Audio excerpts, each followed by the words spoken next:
Hi, welcome to Charley Talk. I'm John Sonderegger. With me today are Cynthia Davis, the state representative from District 19 in St. Charles County, and Scott Rupp, state senator from District 2, which is in West St. Charles County and also all of Lincoln County. Is that right?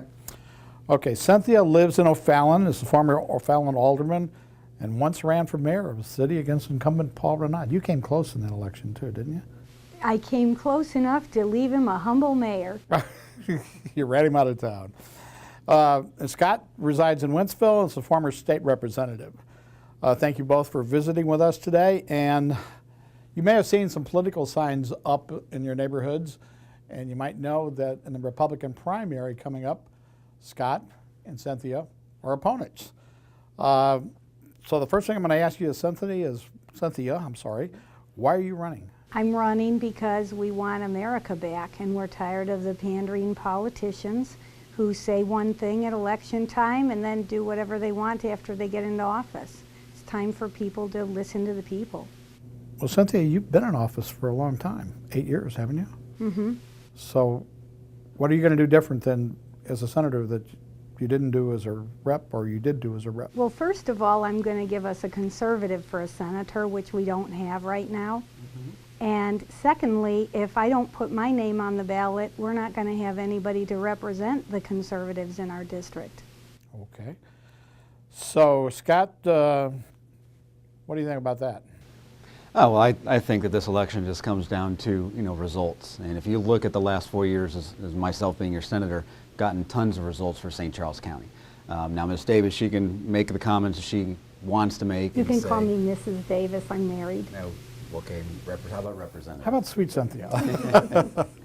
So representative, she likes to, to make these claims, but if you look at the record, I wrote one of the strongest illegal immigration bills in the country and got that done. When homeowners are being, having problems with title insurance here in St. Charles County and they were losing their homes, stepped in and handled the bill and fixed that. I passed pro-life legislation, the bill that's on the governor's desk that stops people's tax funds from funding abortions here in Missouri. So I have a long, long history of being a conservative, of being a leader that gets results, and I think that's what this election will boil down to, is I get results.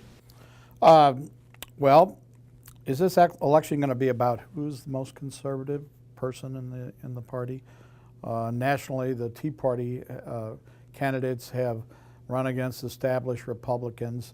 Is that what you consider yourself, a Tea Party, and you think he's establishment? Or I would consider myself a grassroots Republican, and the grassroots are people saying what we want, and we're fed up and tired of the same old, where the elites get to do their little fraternity club deal and they're leaving out the people. And as far as his comments about getting results, what that means is that in the House we've passed very good conservative legislation for years, only to send it to the Senate and watch it die. Everything we send them gets watered down or trashed, and the people are a little bit fed up with that. Well, the Senate moves a little slower, I've been told that. It's called watering it down. It's called watering it down. Give me an example of what you've passed and sent over there that he's watered down. The Health Care Freedom Act was my bill. I filed it to give the citizens a chance to vote on changing our Constitution. The Senate stuffed it in the drawer, trashed it, didn't even take it up. Now you explain to me what self-respecting Republican would want to trash the Health Care Freedom Bill. And I will answer the question. After they felt shame and humiliation for not passing it, the people came out and rallied and said, we want a chance to have this put into our Constitution. And they did this makeshift last-ditch effort to throw it on a Senate bill, which does nothing more than ask the people, should we change state law? Well, guess what? We change state law all the time. That's what we do. We don't have to ask the people, should we change state laws? So it's another charade, and I'm going to support it, but I can't camouflage my disappointment that we don't have people with a backbone who are willing to do the right thing. What does this bill do? It's a health care freedom law. Health care freedom simply says that we are not going to let the Nancy Pelosi, Harry Reid people foist their health care deal on our state. If I don't want it, I shouldn't have to buy any health care plan that I don't choose to buy. Unfortunately, our senator thinks you should. Scott, is this bill, tell me a little bit about this bill. Well, first off, Representative Davis, the bill was handled and debated on the floor by Representative Tim Jones from Eureka. It came over to the Missouri House. Senator Jane Cunningham had a similar bill and sent it over to from the Senate to the Missouri House. So we finally got the bills done along with everything else, and it's called Proposition C. We call it the Healthcare Freedom Act. It's going to be on the ballot in August. And what it simply says is that the federal government cannot force you, me, anyone's business to purchase a certain type of product or health care that we don't want to, and by threat of a fine or imprisonment.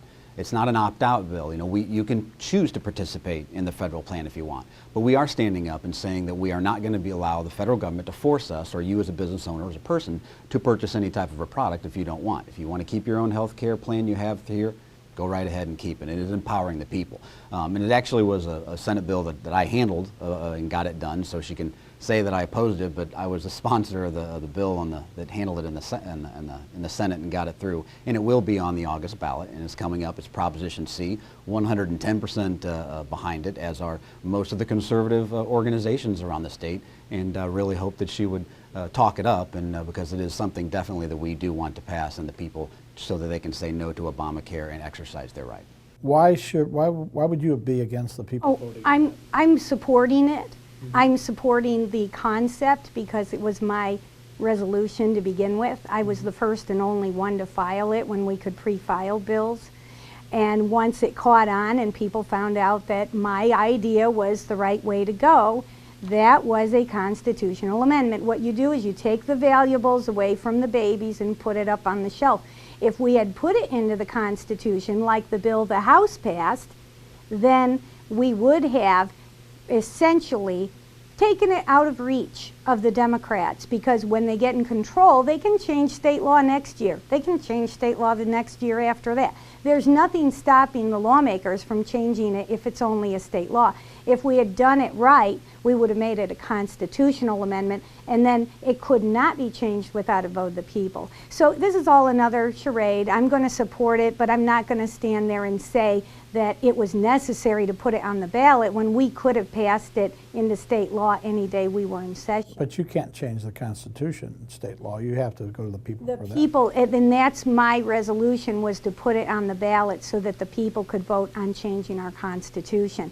The senators apparently were too wimpy to actually let the people decide on changing the Constitution.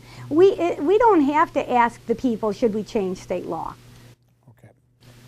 I will support it, though, because it is, although it's a modest shadow of what it should have been, it's something is better than nothing, and that's my point. We're always taking something better than nothing. In the last 3 years, the senators haven't passed the pro-life bill that came out of the House, and they should feel some shame over that as well. We have a pro-life constituency, especially in St. Charles County, and why they're afraid to take up and deal with real pro-life issues is another point of why I need to run. John, let me interject there that we're one of 42 states that have sponsored this type of a bill. It came from the Association of Legislative Exchange Council. It was a national movement. So Missouri is one of them. We're the only one that's allowing the people to exercise their voice to say no to Nancy Pelosi and Barack Obama. So that's why it's important that we had it for a vote of the people, which they can vote on August 3rd. And it is Proposition C, and we hold it wholeheartedly to do that. And again, just maybe we can get into the pro-life issues, but we just passed a fantastic pro-life bill, including my language that said we are going to stop your tax funds from funding abortion in Missouri through Obamacare. That passed. It's on the governor's desk. So again, I think he will sign it. I think that we should have enough votes to override going into a November with it's going to be a rough time for the Democrats, according to most of the polling is out there. I think he probably wouldn't want to have an override coming right on top of that. So he'll probably quietly sign it. We're hoping he does. How does this bill, or this proposition on the ballot, how does that impact with what Peter Kinder is doing?